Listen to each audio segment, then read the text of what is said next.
ಇನ್ನು ರಾಜ್ಯ ರಾಜಕೀಯದಲ್ಲಿ ಈಗ ಆಸ್ತಿ ಕದನ ಶುರುವಾಗಿದೆ ಅಂತ ಆಗಬೇಕು. ಇದು ಬಹಳ ಚೆನ್ನಾಗಿದೆ. ಈ ಆಸ್ತಿ ಕದನ ಇನ್ನೂ ಜಾಸ್ತಿ ಆಗಬೇಕು ಅಂತ. ಬಟ್ ಅದು ವೈಯಕ್ತಿಕ ಮಟ್ಟಕ್ಕೆ ಹೋಗ್ತಾ ಇದೆ ಅಂತಿದ್ರು. ವೈಯಕ್ತಿಕ ಮಟ್ಟಕ್ಕೆ ಹೋಗದೇನೆ ಎಷ್ಟು ದಿನ ಆಗೋಯ್ತು? ಬಹಳ ವರ್ಷಗಳಿಂದ ವೈಯಕ್ತಿಕ ಮಟ್ಟಕ್ಕೇನೆ ಹೋಗ್ತಾರೆ. ಸೊ ಈಗ ಅದೇ ನಡೀತಾ ಇದೆ ಟೀಕೆ ಬರದಲ್ಲಿ. ಕೇಂದ್ರ ಮಂತ್ರಿ ಕುಮಾರಸ್ವಾಮಿ ಮತ್ತು DCM ನಡುವಣ ಅಂತೂ ಸಿಕ್ಕಾಪಟ್ಟೆ ಟಾಕ್ ಫೈಟ್ ನಡೀತಾ ಇದೆ. ಸವಾಲುಗಳನ್ನೆಲ್ಲ ಹಾಕಿದ್ದಾರೆ. ಅವ್ರ ಆಸ್ತಿ ಇವರು, ಇವರ ಆಸ್ತಿ ಅವರು. ಚಾಮುಂಡಿ ಬೆಟ್ಟಕ್ಕೆ ಬರ್ತಿರೋ ಅಂತೆಲ್ಲ ಕೇಳ್ತಾ ಇದ್ದಾರೆ. ಅಜ್ಜಯ್ಯನ ಬಳಿ ಬರ್ತಿರೋ ಅಂತ ಇವ್ರು ಕೇಳ್ತಾ ಇದ್ದಾರೆ. ಯಾರ ಕಡೆಗೆ ಹೋಗ್ತಾರೋ ಗೊತ್ತಿಲ್ಲ, ಆದರೆ ಯಾರು ಎಲ್ಲೂ ಹೋಗೋದಿಲ್ಲ. ಮಾತುಗಳಲ್ಲಿ ಮಾತ್ರ ಇವ್ರ ಸೀಮಿತ ಇರುತ್ತೆ. ಸ್ವಾಮಿ ನನ್ನ ಪ್ರಶ್ನೆ ಮಾಡ್ತಾನೆ, ಪ್ರಶ್ನೆ ಮಾಡಿ ನೋ ಪ್ರಾಬ್ಲಮ್, ಎವ್ರಿ ರೈಟ್. ನನ್ನ ಲೆಕ್ಕ ಕೇಳಿ, ನಾನು ಕೇಳಿದ್ದೀನಲ್ಲ ನಿನ್ನ ಸೋದರದು ಫಸ್ಟ್ ಲೆಕ್ಕ ಹಾಕ್ಕೊಡು.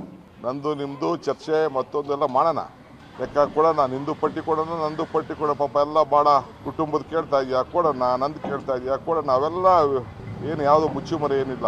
ಫಸ್ಟ್ ನಿನ್ನ ಸೋದರ ಹೆಂಗೆ ಬಂತು, ನಿನ್ನ ಅಧಿಕಾರದ ಇದ್ದಾಗ ಯಾವ ರೀತಿ ದುರುಪಯೋಗ ಮಾಡ್ಕೊಂಡ, ಅದೆಲ್ಲ ಫಸ್ಟು ಲೆಕ್ಕಾಚಾರ ಹಾಕೋಣ. ಅದೆಲ್ಲ ಫಸ್ಟ್ ಲೆಕ್ಕ ಬರಬೇಕು.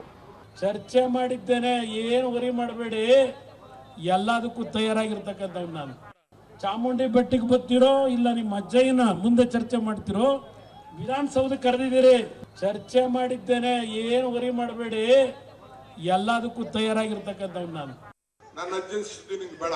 ನನ್ನ ಅಜ್ಜನ ಶಕ್ತಿ ಏನದ ನಿನಗೇನು ಗೊತ್ತು, ನನಗೆ ಗೊತ್ತು. ಆ ಸುದ್ದಿ ಬೇಡ. ನೀವಿಬ್ರು ಧರ್ಮಸ್ಥಳಕ್ಕೆ ಹೋಗಿ ಆಣೆ ಪ್ರಮಾಣದ ಮಾಡಿದ್ಮೇಲೆ ಏನಾಯ್ತು ನಿಮ್ ಇತಿಹಾಸ ಅಂತ ನೀವೇ ತೆಗೆದುಕೊಂಡು ಚರ್ಚೆ ಮಾಡ್ಕೊಳ್ಳಿ.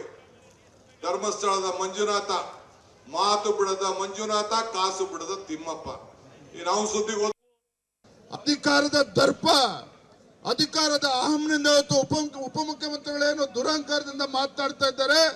ನಿಮ್ಮ ದುರಹಂಕಾರದ ನಡವಳಿಕೆಯಿಂದ ಇವತ್ತು ರಾಜ್ಯದಲ್ಲಿ ಇವತ್ತು ಅಭಿವೃದ್ಧಿ ಕೆಲಸನೂ ಆಗ್ತಾ ಇಲ್ಲ, ಲೂಟಿ ಮಾಡ್ತಾ ಕೂತಿದ್ದೀರಿ. ಬ್ರಹ್ಮಾಂಡ ಅದೇನೋ ಹೇಳ್ತಿರಲ್ಲ, ಭ್ರಷ್ಟಾಚಾರ ಇವು ಹೇಳ್ತಿರೋ ನನ್ನ ಮೇಲೆ. ಇವು ಯಾರು, ವಿಜೇಂದ್ರ ಪಿತಾಮಹ. ನೀನು ಹೇಳಪ್ಪ, ನಿಮ್ಮಪ್ಪನ ಯಾಕೆ ನೀನು ಕಳಿಸ್ದೆ ಜೈಲಿಗೆ, ಯಾಕೆ ರಾಜೀನಾಮೆ ಕೊಡಿಸ್ದೆ, ಏನಾಯಿತು, ಎಲ್ಲಿ ಬಂತು, ನಿನ್ನ ಲೆಕ್ಕಾಚಾರ ಇದೆಯಲ್ಲ. ಇದೆಲ್ಲ ಫಸ್ಟ್ ತೆಗಿ. ನಿಮ್ಮ ಯತ್ನಾಳಿಗೆ ಉತ್ತರ ಕೊಡು ಫಸ್ಟು. ಬೇರೆ ಗೂಡ್ರೆಡ್ಡಿ ಶೇಖರ್ಗೆ ಉತ್ತರ ಕೊಡಿ, ನಿಮ್ಮ ಪಾರ್ಟಿಯವ್ರಿಗೆ ಫಸ್ಟ್ ಉತ್ತರ ಕೊಡಿ, ಆಮೇಲೆ ನಮ್ಗೆ ಉತ್ತರ ನೆಕ್ಸ್ಟು. ಎರಡನೇ ಸಬ್ಜೆಕ್ಟ್ ನನಗೆ ಕೊಡೋರಂತ. ಅದಕ್ಕೆ ದಯವಿಟ್ಟು ನೇರವಾಗಿ ಚೆನ್ನಾಗಿದೆ. ಈಗ DK ಶಿವಕುಮಾರ್ ಕುಮಾರಸ್ವಾಮಿ ಕೇಳ್ತಾರೆ, ಕುಮಾರಸ್ವಾಮಿ DK ಶಿವಕುಮಾರ್ ಕೇಳ್ತಾರೆ, ವೆರಿ ಫೇರ್. ವಿಜಯೇಂದ್ರ ಅವ್ರು DK ಶಿವಕುಮಾರ್ ಕೇಳ್ತಾರೆ, DK ಶಿವಕುಮಾರ್ ವಿಜಯೇಂದ್ರ ಕೇಳ್ತಾರೆ, ವೆರಿ ಫೇರ್. ಬಟ್ ಸಹೋದರನದು ನೀನು ಹೇಳಪ್ಪ ಅಂತಾರೆ ಕುಮಾರಸ್ವಾಮಿ ಅವ್ರು ಏನು ಹೇಳ್ಬೇಕು? ಪಾಪ ಅವ್ರ ಸಹೋದರ ಬಂದು ಹೇಳ್ಬೇಕು ಅದಕ್ಕೆ ಅಲ್ವಾ?